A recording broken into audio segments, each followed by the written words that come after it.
How to find your bank account details in Scotiabank online. So here's a step-by-step guide. First, we will have to log into Scotiabank online banking. You can go to their official website, simply Google search for it. And then we want to click on the sign in button at the top right corner of the home page.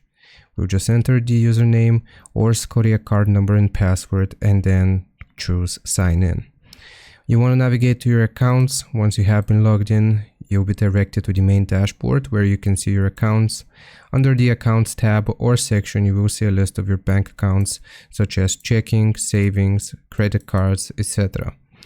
You will view the account details. So just select the account for which you want to view the details by clicking on it. This will show you the transaction history and summary of the selected account. Find key account details, the account number. You can find your account number displayed under your account name or in the summary section.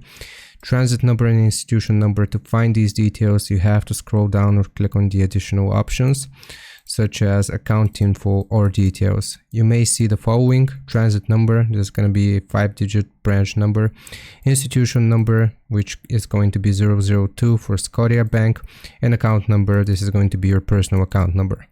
These are the key details required for transfers, payments, or setting up direct deposits. Download or copy details. Some accounts will allow you to download a PDF or view a detailed account summary. Alternatively, you can copy your account number and routing details directly from the screen. I hope this helps. Leave a like and sub, and I'll see you next time.